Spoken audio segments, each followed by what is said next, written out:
bincang OSIS Kapat, entahkah itu dari YouTube atau Instagram atau sosial media lain, ya tentunya akan ditayangkan di akun sosmednya OSIS tentunya, dan juga di akun YouTube-nya Pak Aziz Olwi selaku narasumber. Nah teman-teman, tadi saya sempat singgung narasumber kita kali ini yaitu Pak Aziz Olwi selaku Wakase Kesiswaan, yang lumayan dekat nih teman-teman soal sebagai seorang siswa, yaitu generasi Z kita kali ini, yaitu walaupun Bapak seorang generasi milenial, dia sangat amat mengerti tentang apa saja yang kita inginkan sebagai generasi Z. Nah, betul sekali nih Kak juga narasumber kita kali ini Pak Aziz Olwi guys, dengan mengangkat tema di podcast kita yaitu persiapan generasi Z menuju future of life, yang dimana Pak Aziz ini menurut kami, kenapa sih kita panggil Pak Aziz, karena menurut kami Pak Aziz itu sangat relate dengan pembahasan Gen Z kita atau pembahasan pada podcast kita kali ini. Nah, mungkin sebelum kita memulai pembahasan tentang generasi Z apa saja yang harus dipersiapkan ke depannya, mungkin sebelumnya Bapak sebagai narasumber bisa mengenalkan diri dulu terlebih dahulu, Pak. Baik, terima kasih banyak atas kesempatan yang diberikan untuk diundang bincang-bincang di Prokes SMK Hikmat Makassar ya. Mudah-mudahan kalian semua dalam keadaan sehat. Amin. Ya, kemudian juga penonton yang ada di rumah semua dalam keadaan cerah, ceria dalam mengikuti kegiatan-kegiatan, apalagi sebagai seorang siswa atau pelajar dimanapun kalian. Baik, pada kesempatan ini saya perkenalkan diri, nama lengkap Abdul Aziz Olwi. Kalau di SMK 4 Makassar tentu sudah dikenal gitu ya, bahwa kita ini akrab mitra dengan siswa, apalagi kita satu naungan di kesiswaan. Jadi kalau anak-anak berbicara tentang gimana saya, maka saya yakin semua atau warga SMK 4 Makassar, khususnya di bagian siswa dan OSIS, kita adalah teman.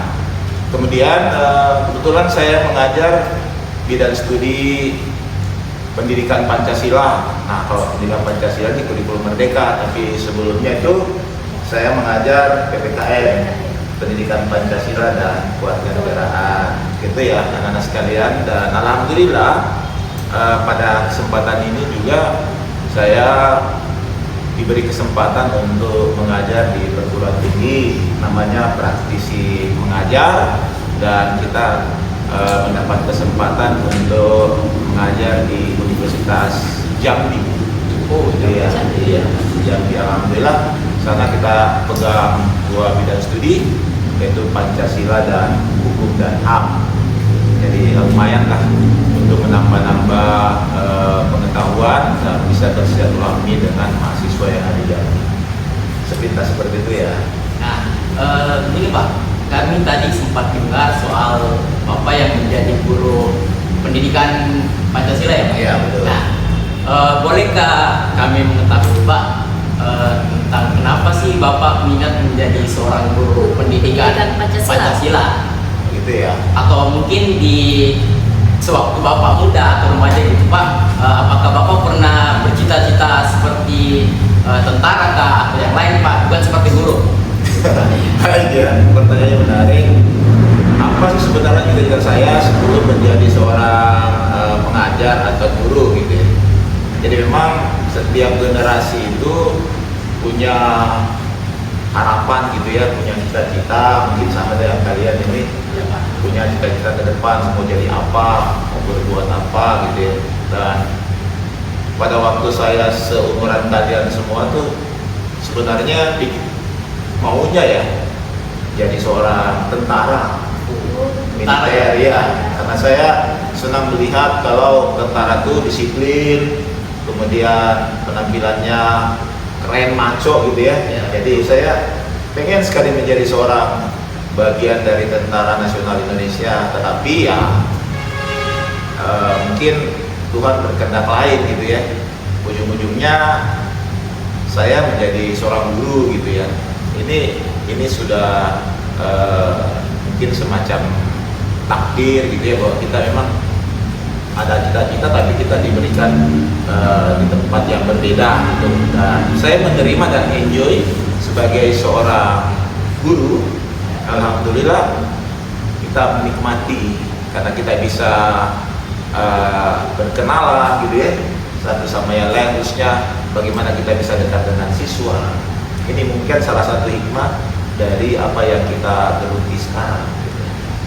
Nah Pak, Masya Allah sekali nih karirnya Bapak. Saya juga menjadi termotivasi dengan pencapaian Bapak sampai saat ini. Ya. Sehingga Bapak telah menjadi salah satu dosen yang Pak bisa dikatakan. Ya, kayak seperti itulah. Namanya praktisi mengajar itu. Di salah satu universitas Jambi ya Pak Ya. tadi.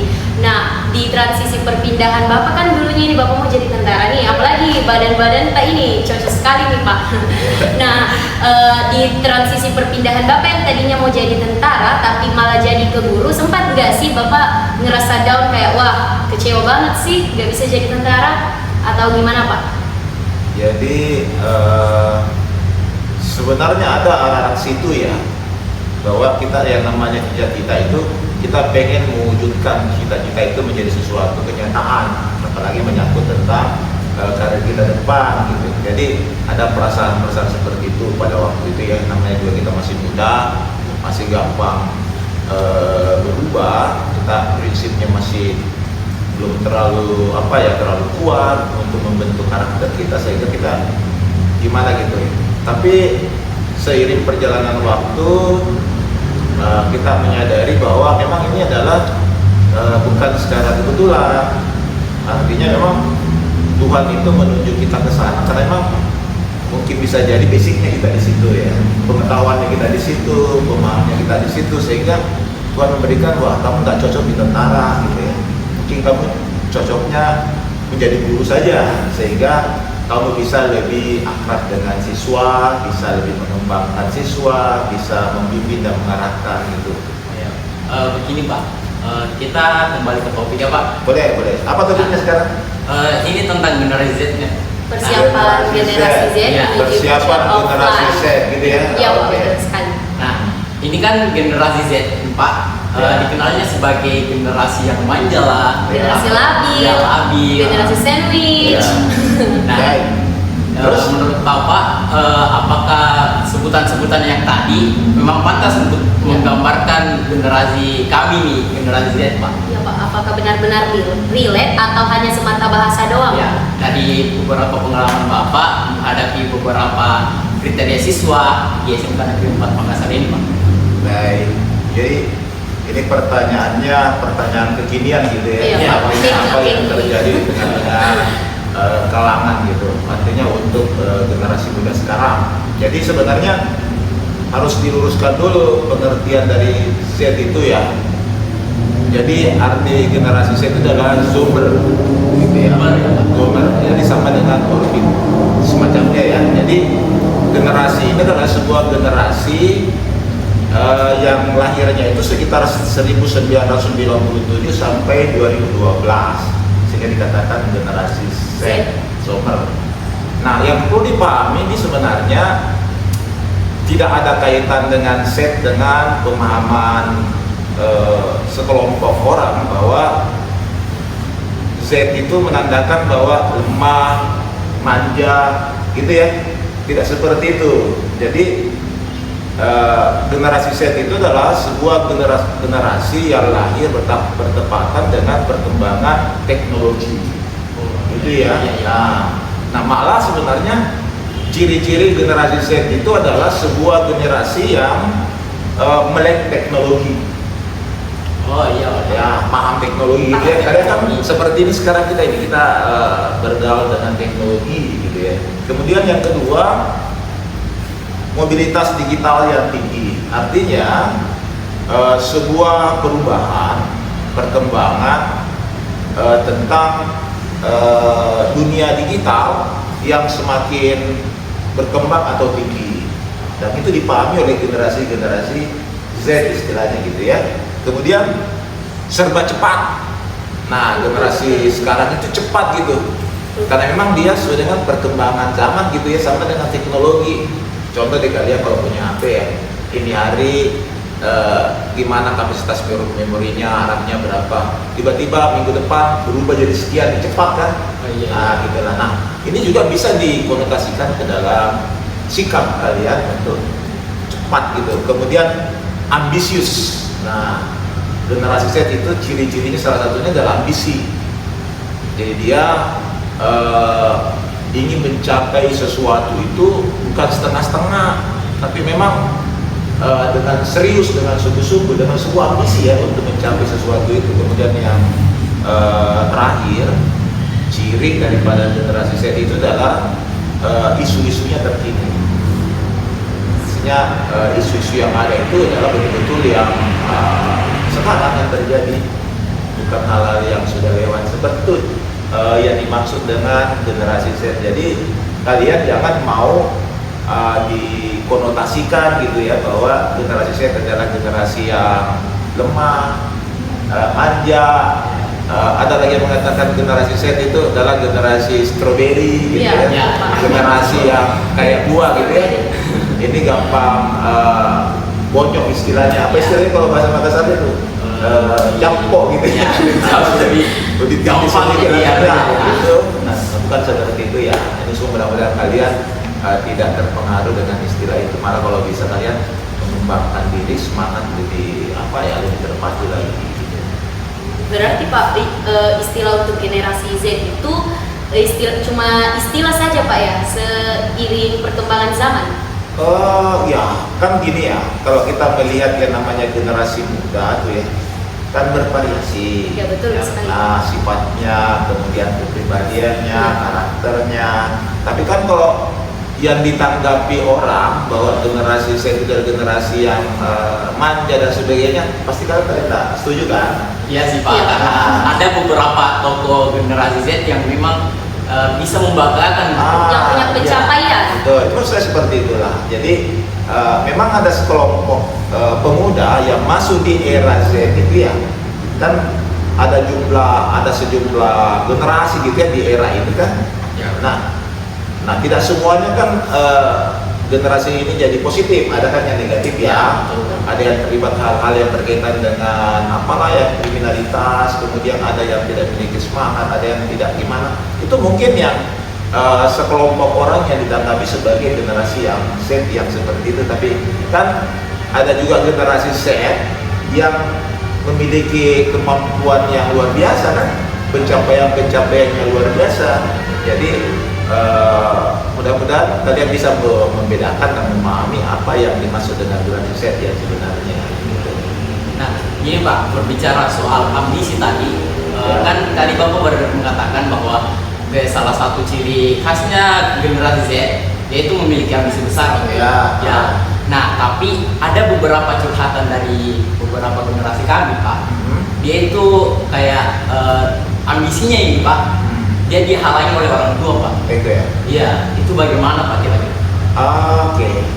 Jadi sebenarnya kalau melihat dari sudut pandang yang berbeda gitu ya. Jadi saya nih boleh katakan sebagai orang tua gitu ya. Ya. Jadi generasi itu harus punya pemahaman gitu bahwa tidak ada seorang atau katakan orang tua yang ingin menjerumuskan anaknya ke tempat yang tidak bagus kan gitu. Iya, betul. Ya, ada tak orang tua yang mau anaknya tidak baik? Tidak ada, kan? tidak ada. Nah, gitu. Nah, cuma kadang orang tua itu Tidak sejalan.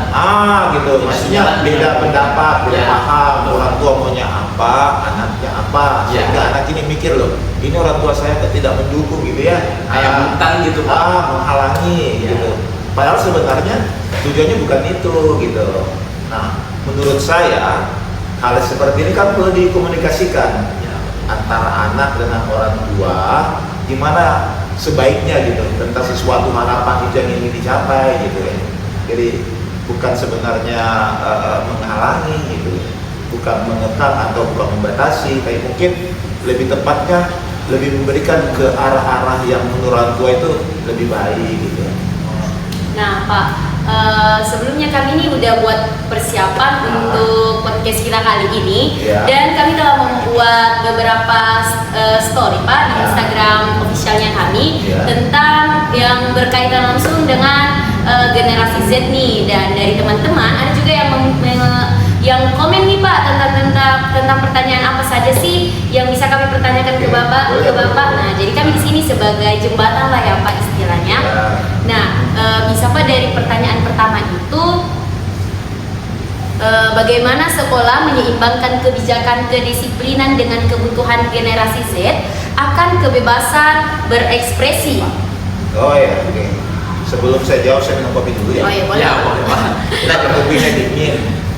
Mumpung masih hangat kayak gini ya, kopi enak. Biskuitnya juga Pak. Ya, oke. Cukup kopinya saya dulu ya. Baik. Kita bisa ulang pertanyaan tadi? Bagaimana sekolah menyeimbangkan kedisiplinan dengan kebutuhannya generasi Z, Pak? Oke, jadi baik. Ini pertanyaan dari dari penonton atau siapa ya? Pertanyaan cukup bagus. Nah, kalau kita di SMK Negeri 4 Makassar, saya kurang tahu sama sekolah yang lain ya. Jadi kita memang di sini punya semacam tata tertib gitu, aturan-aturan yang diharapkan bisa menjadi sebuah pedoman buat kita semua gitu, terutama peserta didik atau siswa. Jadi peraturan ini sebenarnya bukan dikatakan peraturan gitu ya, tapi dia lebih tepat dengan istilah kesepakatan gitu. Jadi kalau di SMK Negeri 4 Makassar itu aturan itu berupa menjadi kesepakatan. Artinya semua siswa menyepakati apa-apa yang sudah kita buat, kita rancang untuk diberlakukan di sekolah gitu ya. Dan aturan-aturan ini atau kesepakatan ini itu bertujuan untuk membangun kedisiplinan gitu. Jadi tidak ada maksud dari aturan itu untuk menghalangi perkembangan minat pengembangan wawasan peserta didik dengan aturan ini. Malah kita berharap dengan kesepakatan yang ada ini memberikan ruang yang luas kepada siswa untuk mengembangkan diri di sekolah ini gitu. Nah kan gini, coba ya, kalian kan siswa-siswa yang berprestasi nih, siswa yang benar-benar gitu ya, taruhlah gitu, ya, siswa yang benar-benar mau belajar gitu.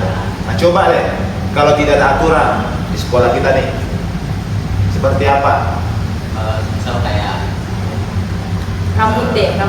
Ya, bisa lah ada kayak rambut gitu ya. Nah, misal ya soal rambut. Rambut itu kalau kita hubungkan secara langsung, apa ada pengaruhnya? Secara tidak langsung, sebenarnya tidak ada hubungannya kita pintar dengan rambut yang panjang, yang pendek, tidak ada kan? Cuman maksud daripada rambut yang pendek ini adalah menanamkan kedisiplinan gitu ya, supaya, nah kan Anda bisa ngelihat tuh kalau cowok rambutnya rapi dan sebagainya, gimana tampilannya? Pasti lebih keren, bersih, ya, rapi. Itulah maksudnya tuh. Jadi dengan aturan-aturan yang ada atau katakanlah kesepakatan itu diharapkan membentuk sebuah sikap disiplin. Nah, kita tahu kan apa hubungan disiplin dan keberhasilan? Ada nggak orang yang bisa berhasil tanpa disiplin? Saya rasa nggak mungkin.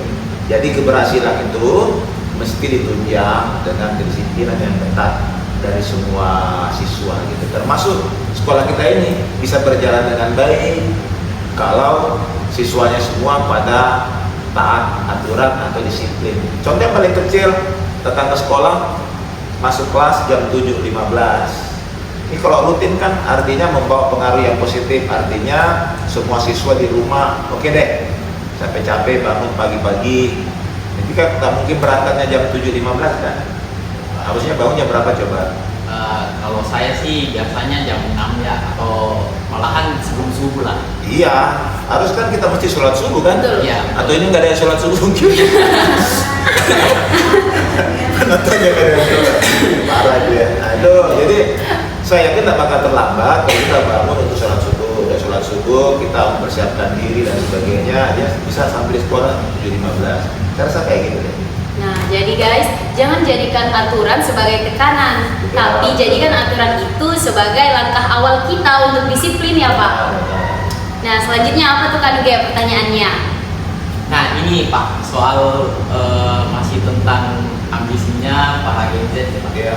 Nah seringkali ambisinya generasi Z nih Pak salah ambil lah, Ya. kayak menjerumus ya, hampir kayak menjerumus ke hal yang negatif, Ya. ataupun juga ada beberapa generasi Z yang memang kayak belum tergambarkan masa depannya Pak, kayak dia belum merencanakan planning lah Pak ke depannya. Oke. Nah, ada beberapa teman yang minta saran tentang bagaimana caranya kita menghadapi apalagi generasi Z nih ya Pak, yang bisa dibilang dimonitoring lah Pak sama moodnya sendiri. Ya.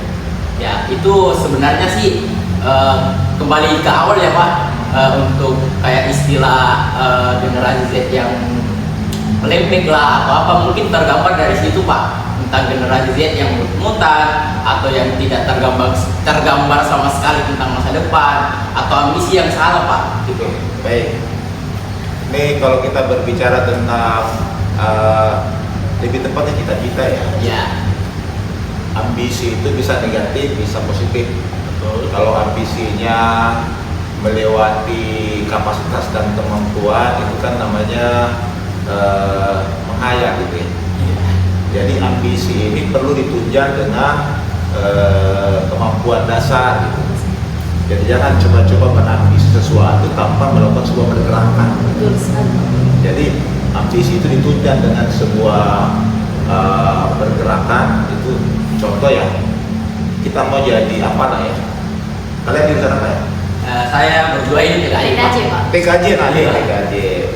TKJ teknik komputer dan jaringan Ya, betul Pak. Minimal kalian harus pandai memasang instalasi dan sebagainya Ya, kayak gitu betul ya. Pak. Ya. Kalian menjadi seorang ahli yang mampu di bidang itu, tapi tidak belajar. Gimana caranya sebesar apapun ambisi kalian itu gak bakal sampai kan? Ya. Karena tidak ditunjang dengan kemauan belajar tadi. Sama dengan siswa yang lain. Jadi kita nggak boleh artinya gini, dalam bahasanya kita nggak boleh bermimpi kalau tidak tidur. Gitu ya. Jadi orang yang bermimpi itu bisa terjadi kalau tidur. Nah, kalau dia tidak tidur atas mimpi, itu bukan mimpi, namanya menghayal. Gitu ya kan? Daripada salah gitu. Baik, nah apa yang mesti kita lakukan dalam hal pencapaian cita-cita tuh? Ya. Dengan ambisi yang ada, kita pengen gimana ke depan, itu memang harus dipersiapkan, harus direncanakan. Apalagi sekarang ini seiring perkembangan pengetahuan dan teknologi, kemudian lagi ada istilah era globalisasi, di mana kedepannya persaingan makin ketat gitu ya. Nah, kita bisa nggak bersaing dengan orang-orang dari luar tuh? Nah, ini yang perlu dipersiapkan. Gimana persiapannya? Tentu kita harus kembali ke diri kita masing-masing gitu ya. Sebagai seorang siswa, seorang pelajar, apa yang mesti kita kuasai supaya kita bisa berkompetensi nanti. Kemudian kalau di SMK oke lah gitu ya, kalian kan sudah punya basic, punya dasar gitu ya. Contoh nih, kompetensi kalian komputer dan jaringan ya. Pasti kalau kita berbicara tentang ambisi atau cita-cita, pastinya kan tak jauh-jauh dari komputer kan. Ya. Nah, jadi oke lah, nggak ada masalah gitu. Anda tinggal berupaya saja bagaimana cara mengembangkan diri dan mendapatkan sesuatu, menjaga sesuatu itu sesuai dengan apa yang Anda geluti sekarang gitu. Nah, yang repot adalah mereka yang tidak jelas gitu. Nah, itu gimana itu Pak? Nah, ini yang masalah kan. Nah, jadi kalau memang kita katakanlah di sekolah-sekolah yang umum gitu ya, Ya. nah, itu kan dia harus sebenarnya mengadakan yang namanya konseling gitu, konselor atau bertanya ke orang-orang pintar gitu ya. Jadi kita nggak boleh, bukan tidak boleh sebenarnya ya, lebih tepat gini, bagusnya kita bercita-cita sesuai dengan kemampuan apa yang ada di kita miliki gitu. Karena kalau kita bercita-cita sesuatu tapi tidak sesuai dengan dasarnya, itu kan nggak mungkin, mustahil ya. Artinya waktu kita habis deh untuk merencanakan, kita bakal sampai ke sana. Jadi artinya kita harus realistis lah, harus sesuai dengan kenyataan, harus sesuai dengan kemampuan dan sebagainya. agar apa yang kita ambisikan tadi itu bisa tercapai, gitu ya. Yang penting intinya kalau saya kesimpulan gini deh, minimal kita harus belajar mempersiapkan diri segala kemungkinan akan menjawab tantangan perkembangan ilmu pengetahuan dan teknologi gitu. Dan saya seperti itu kan. Ya. Ini nih Pak, ini mungkin menjadi 2 pertanyaan terakhir. Boleh? Oke, karena durasi juga ya. Ya, siap. Ya, yang pertama itu tentunya Bapak pernah remaja lah Pak. Ya. Betul, sebelum sampai di titik sampai ini. di titik ini. Nah, tentunya kita tidak tahu Pak Aziz yang dulu itu bagaimana Pak. Ya. Nah, kita ini memiliki pertanyaan, lebih tepatnya orang-orang yang di rumah sini Pak. Nah, ada pertanyaan tentang apakah Bapak pernah mengalami masa kenakalan remaja Ya. waktu dulu, dan cara Bapak untuk menghadapi kenakalan remaja tersebut, apalagi generasi Z kita kali ini tuh lebih lebih banyak kenakalan remajanya lah seiring berkembangnya teknologi, entah kayak dari bullying atau segala macam Pak. Nah, itu Bapak bagaimana cara mengatasinya? Baik, jadi bukan generasi Z berarti lebih banyak nakalnya, bukan gitu ya. Ya. Jadi kita harus jangan sampai nanti di demo sama generasi Z. lebih tepatnya itu generasi Z itu tantangannya lebih banyak gitu ya, lebih banyak. Tapi istilahnya gini, setiap masa ada orangnya dan setiap orang ada masanya, gitu ya. Jadi kalau kita berbicara tentang saya, jadi sama dengan kalian, kita juga pernah merasakan yang namanya remaja gitu ya, dan kurang lebih sama deh, bahwa yang namanya seorang anak atau remaja itu kalau dikatakan nakal itu wajar gitu ya, nakal kan memang yang tidak boleh itu jahat gitu ya. Jadi bahwa nakal itu adalah standar setiap anak muda yang ingin mencari jati diri ya, itu mencari yang namanya model contoh seperti apa dia ya bisa dimaklumi gitu ya. Jadi sama dengan kalian, saya menjalani masa muda itu dengan kondisi-kondisi yang hampir sama deh dengan kalian. Cuman waktu itu kita kan dalam itu kita masih belum sehebat perkembangan teknologi gitu ya. Kemudian juga tantangan-tantangan yang kita hadapi tak seberat kalian gitu. Dulu kita ya nyantai aja, nggak punya yang namanya Android, nggak punya macam-macam gitu ya. Kita betul-betul semuanya serba manual-manual kayak begitu. Jadi kenakalannya juga ya kenakalan yang manual yang standar. Paling sekali-sekali ya bolos, acara ngumpul-ngumpul di kantin dan sebagainya, ya standar seperti itu. Nah, ketika kita ingin berbicara bagaimana mengatasi kenakalan itu, ini kan memang ini bicara serius ya. Kita berbicara tentang kesadaran. Jadi setiap orang itu ya sadar. Jadi kita orang itu ya kesadarannya kadang muncul terakhir gitu. Ya, penyesalan setelah gagal. Nanti kecemplung di got, sadar gitu. Itu yang udah ternyata udah nyemplung di got gitu. Ini terlambat sadarnya. Ada orang dari awal dia sadar terus gitu. Sadar, oh tidak boleh, ini boleh, ini tidak boleh, ini boleh gitu ya. Nah, yang saya adalah alhamdulillah, artinya walaupun menjalani masa-masa remaja itu dengan liku-likunya gitu ya, saya tetap menyadari bahwa ada sesuatu yang ingin saya capai gitu. Tidak pernah lepas dari apa yang kita mau capai itu ya gitu. Dan memang jujur gitu ya bahwa masa saya itu jauh lebih sulit gitu ya. Artinya kehidupan kita dulu tuh artinya sulit lah, tidak sehebat kalian. Artinya kita memang harus berusaha dulu baru bisa dapat gitu ya, harus kerja, harus apa gitu ya. Kalau sekarang kan mungkin ada juga sih, tapi tidak terlalu banyak. Kalau kan saya dulu kan gitu, jadi saya mulai dari awal sekolah sambil kerja gitu. Jadi emang ya seperti itulah yang namanya kehidupan orang-orang dulu, karena tidak semaju sekarang gitu ya, tidak berkembang sekarang. Boro-boro mau punya kendaraan, sepeda saya susah gitu ya. Boro-boro mau punya HP, jaringan saya tidak. Itu kan jaringan, susah banget sih itu. Oke, saya rasa gitu ya. Nah Pak, sebelum ditutup ya Kak Duge, Ya. aku punya pertanyaan nih Pak. Menurut Bapak, gimana sih dengan biasanya nih Pak, saya sebagai remaja yang tinggal di Makassar nih Pak, Ya. teman-teman seusia saya atau teman-teman generasi Z itu selalu berpegang teguh dengan pendirian kalimat ada Ji itu. Udah jadi kayak Dede jangan minum belajar, ada Ji itu di depannya. Tiba masa tiba Iya, akal. tiba masa tiba akal. Gimana nih Pak kira-kira tanggapan Bapak dengan pendirian ada Ji itu? Oke, jadi ada gitu artinya sesuatu saat waktu saatnya nanti bakal bisa Iya. gitu ya. Tapi sebenarnya gini, boleh nggak dipakai prinsip itu? Kalau saya secara pribadi dan buat kalian, kita nggak boleh mengatakan itu ya sebenarnya. Segala sesuatu itu mesti kita persiapkan. Tidak boleh nanti tompi di dia dia.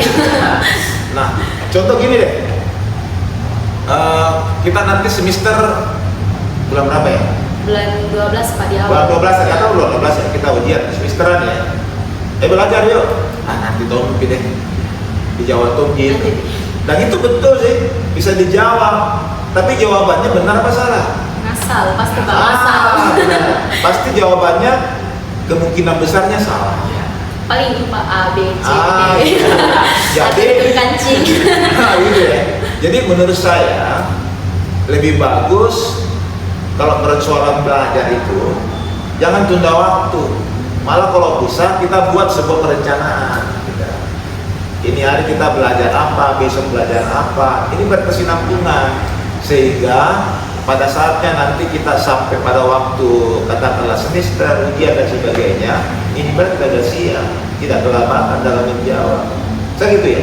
Jadi memang harus direncanakan, tidak boleh kita bilang ada di nanti itu, gitu ya. Betul, Pak. Takutnya nanti ada di nanti apa? 0 gitu ya. Ada di nanti Ada Ji tapi nol. gitu ya. Ya gitu. Jadi saya rasa gitu ya. Nah, jadi guys, berhenti Ki berpegang teguh dengan pendirian Ya. ada Ji itu. Tek salah. Jadi lebih baik kita mempersiapkan segala sesuatu lebih awal lah ya. Betul sekali. Nah, mungkin kita sudah di penghujung video. Terima kasih Pak atas pencerahan dan masukannya. Terima kasih Pak. Sekaligus teman-teman, saya ingin menitip pesan seperti yang dikatakan tadi oleh Pak Narasumber Aziz, kita, Pak narasumber Aziz. kita. Nah, tentang beberapa pertanyaan penonton. Yang pertama itu yang bisa saya tangkap ya tentunya tentang ambisi kita lah. Kita tidak bisa menghentikan ambisi kita hanya dengan beralasan orang tua. Kita bisa saja berkomunikasi, teman-teman. Tidak hanya stuck dengan keputusan orang tua. Gitu. Nah, terus mengenai kenakalan remaja juga tadi terus mencapai cita-cita, tentunya kita harus mengetahui passion kita di bidang mana. Kita harus kasih jelas dulu. Dan juga kan Duge, untuk mencapai ambisi kita itu kita harus lakukan usaha guys. Jadi jangan coba mau ambisi tapi nggak ada usahanya, itu sama dengan nol. Nah, itu aja sih teman-teman. Mungkin sekian dari bincang OSIS Kabat kali ini. Terima kasih kembali kepada Pak narasumber Pak Aziz Budi. Mungkin sekian. Assalamualaikum warahmatullahi wabarakatuh. Dan sampai jumpa di video selanjutnya.